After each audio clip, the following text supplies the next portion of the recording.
Hi everyone, welcome back. So, with how things have been going with our economy, right? All of us are feeling it. The interest rates keep going up for any debts that we have. The repo rate keeps being increased, especially by these 25 basis points. So people, and I think all of us are feeling the pinch in terms of our repayments, especially for obligatory debts, right? So I've seen in a couple of platforms and also to myself because I've shared, right, that I've been in the process of debt review. So I've shared that. So there have been questions in these different platforms where, especially, they talk about saving cash and increasing our net worth and so forth, right? So I've seen a lot of questions around how does debt review work? Is it an option that I can take in order to at least relieve myself from debt? My answer is, as much as I've been through it, I've gotten through it, I'm over it, it's the last resort. I wouldn't advise anyone to go through it unless you really are finding that after paying all your debts, you find yourself having little to nothing, right, to live by for the rest of the month. So how I conquered it, and I think if calculation serves me well, right? It's basically a 5-year period type of situation that they put you through, and I think for me it was lesser than the 5 years because how I did it was I actually, as much as I was in the debt review process, I made use of the snowball method, right? Where even though they have a specific amount that they are taking from my account in order to pay and distribute to the different creditors, I then choose one of the credit items that are perhaps less in terms of the monthly repayments, and then or actually the actual debt that remains, the balance. So I check the balance, what has the little the less or the least amount in terms of the balance. And then what I do is anything extra that I have or anything extra that I can spare, it can be 200, it can be 300, it can be 500. I make sure I'm putting towards that. So I now pay directly to the creditor. So let's go with an example, right? Say I have 3 loans, right? And obviously I am totally over indebted, and all these 3 loans are so much that I cannot afford my lifestyle after the debt. So I've got three. Let's say one has 2,000 rand remaining, the other one 10,000, the other one maybe it's like 100K loan, right? So what I would do, I would go for the one that's a 2,000 rand, right? Firstly, the debt review has taken their money, they've distributed to the person that I owe the 2,000 rand, whichever bank or institution it is, right? They've done that. And now I go and say, oh, I actually have an extra 500 rand that I can spare. I put it towards this. So I'll pay directly to the creditor. Pay. When everything has been paid, including the one that the debt review is paying, I either go directly to these people or I tell my debt review people, listen, the account for such and such a place is actually paid up. Please, can you help with getting a paid up letter? Or you can go directly to them. They might help you, they might not, because obviously you under review and it shows on their side as well. Then we move on to the 10,000 rand one. I've gotten my paid up letter for this one. I move on to the 10,000 rand one. So what the debt review people will do, right? They will restructure as well. They restructure on their side. So how their focus is on the interest, right? So what they will do is whatever they were paying to the one way for the 2,000 rand, it's either they will split that amount into the two, or they'll put the full amount into whichever one of these debts has highest interest. So if for them the 100K is the one with the highest interest, that's where they're distributing it to. So now whatever you were paying for the 100K loan becomes a bit more to the creditor, right? Fine. So that's what they're doing. And I, on my side, am also redistributing my stuff, right? Now I've still got this 500 that I've seen that is extra. The 10,000 Rand is now my next focus. My next focus is a 10,000 Rand. Debt review takes their money, they distribute to these two. Now we have two. They distribute to these two, and I pay an extra 500 directly to the creditor. Goes on, goes on, goes on until it's done. This 500 is still not mine. This 500 is still extra to pay towards these things. Now, again, contact them or contact the creditor directly. Listen, it's paid up now. So again, they redistribute. Now they have only one creditor that they are paying. So that's what they are doing. They are paying this person with whatever we've agreed on. If we agreed on 5,000 a month that they'll be distributing, now this whole 5,000 Rand is going to this person. And now I'm also saying I've got an extra 500 Rand, and I keep putting that extra 500 directly to the creditor. And as soon as we're done with this one, now all the debts are paid. Again, I communicate with them. Listen, it's paid up. Here is the balance. Please get a paid up letter for me, and they will help you with that. And at this point, in terms of debt review, now you are out of debt review, and they will then issue you with a clearance certificate which clears you from all the debt. And now we focus on our credit score. So that was how I did it, and that's how you can also do it. These are the things that happen when you're in debt review. And I've shared some of them, but I'll just reshare again. The first 3 months of you being under debt review is not paying the debtor. It's actually paying the credit review, the debt review company.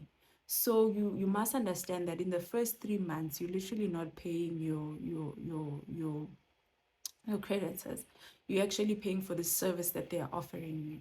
And also, as you make payments monthly with them, and as they distribute, they also take a very small portion for themselves. Obviously, it's a fee that they charge for the service. That's the first 3 months. And then from after that, they distribute the cash accordingly. One thing you need to be careful of, someone I do know, and a few people have shared also on social media, that they've unfortunately been a victim of companies that say that they are debt review companies, but they do not distribute their cash, and therefore that is an added uh, what you call it, burden on the person, because now this person has not paid their debts maybe for a couple of months, because maybe you only realize after that, oh no, my creditors keep calling me still, but I'm under debt review, right? So be careful. If you're going to take this route, be careful of the person that you give the right to distribute your debt. It must be a company that still exists, that's not liquidated, and they have, so it's a debt review company, and they use a specific company to distribute your cash. So they are not the ones distributing. There's a certain company that does the distribution of the cash, so they partner with those people. So it's really important to do your checks before you sign up for that, right? A process that happens is they will go to court. It's a binding matter. They will go to court and speak on your behalf that this client cannot afford repayments, and they come to an agreement with your creditor. Okay, this person is supposed to pay 1,000 a month, for example. So we agree that they can maybe cut this to 50%. It means a longer term. However, they are in agreement with the fact that you are over indebted. Also, remember, sometimes it's because of them, right? They were the ones who were issuing you debt, even though you're already in bad standing. So they have to sort of agree or come to an agreement. With me, I remember with one creditor, right? They had agreed on a specific amount, and then they came back and said, no, we had not agreed, and we had to restructure or add a little bit more. However, those are things that happen, but I can safely say that the company that I did use did distribute my cash.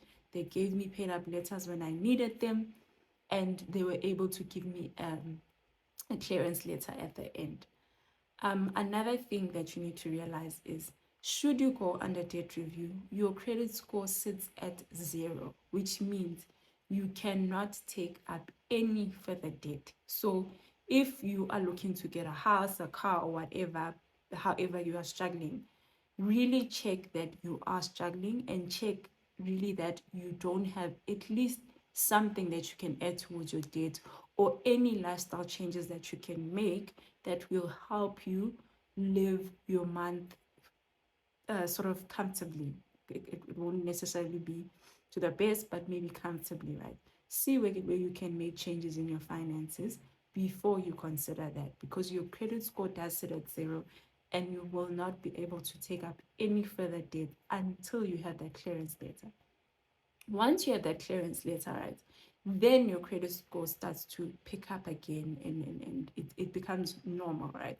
It becomes that credit score that is calculating your credits, your debts, how you're paying, and so forth.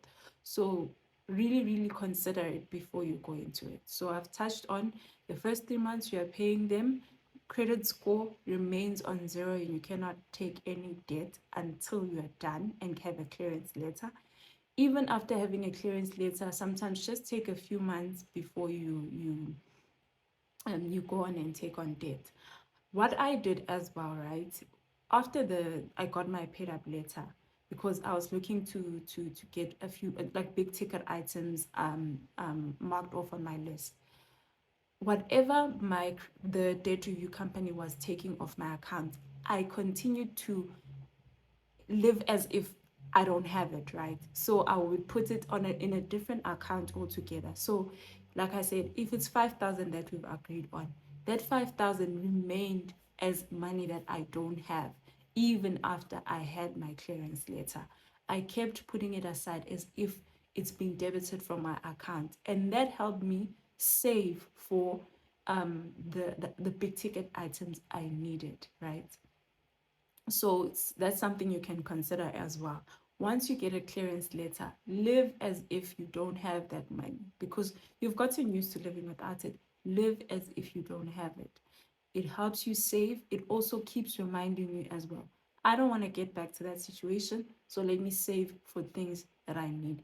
Let me spend cash for things that I need. For big ticket items, we understand we cannot buy everything on cash in hand. For big ticket items, cars, houses, or anything that's huge, right?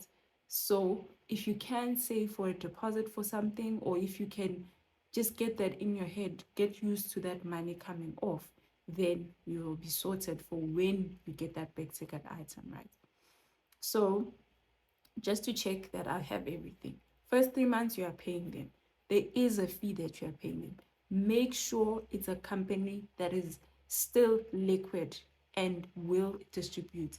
If you have to ask around and maybe have someone refer you to a company that they've used, rather do that than sign up for a company. Next thing, your debts are not paid. You end up far worse than when you started with them, right? Some people will fall off the wagon under debt review, then it goes back to whatever you were paying and it's no longer in their hands. So try, if you make that decision, make sure you make sure that you are sure that you want to do that, so that you don't default with them and then end up still at the place where you were, where after you've paid your debts you cannot live comfortably, right? Use the snowball method to your advantage, even when you are on debt review. Don't say, okay, I'm on debt review, and be comfortable with the minimum that they are paying. It is longer because they negotiate for lesser. So make sure that you are using any method. There's the debt snowball method. There's other methods where you can focus on the interest. I think I've touched on the methods before, but I'll try and recap on one of the other videos, right? Use any method that you can pay extra in order to get out of the debt review quicker and go back to a place where your credit standing is good and you can get your big ticket items, or especially if there's an emergency that really hits you without an emergency saving and you need to borrow, then at least you have that in place, right? So make sure of that. After you get your clearance certificates, if you can, and I think you can because you've lived without this amount, save that amount as if you don't have it. It's a concept of living below your means, not being part of the instant gratification gang, rather saving and buying things cash, and also saving for things that you want. Also it helps. You can use that to build your emergency fund for that matter, so that you don't need to go and take up loans. So again, really consider, do you want to get onto this? And first, are there any financial changes I can make in my own life first in order for me to pay my debts quicker, or in order for me to live comfortably after my debts? If really, after all the considerations of, is there anything extra, are there any lifestyle changes that I can make, after all those considerations, and you feel like, listen, you're like, I still can't, then consider it as your last option. It's not the best. I've gone through it. I've gotten my clearance certificate. However, I would not advise it to anyone. As I said, your credit score remains on 0. You cannot take up any credit. So it's got its pros and cons. However, the only pro I had, right, for myself was I was not able to live comfortably after death. It helped me be able to have more disposable income in order to do other things, like ensuring my day-to-day is taken care of, and also being able to pay extra into the debts as and when things continue to get better. So for me, the pro was being able to comfortably live after debts have been paid, and also in the process getting to learn to save for things that I need, getting to learn, and therefore getting to a better credit score. My credit score is at a very good place. I've been able to take off 2 big ticket items as I've shared. Maybe I'll share on them in another video. However, last resort. It's the last resort. Don't go into it if you're not sure, and also consider it as the very last resort. Make lifestyle changes first and see if that doesn't help before getting into debt review. I hope this was helpful to somebody, and I hope some of your questions that you might have had around debt review have been answered. Thank you so much for watching. See you on the next one.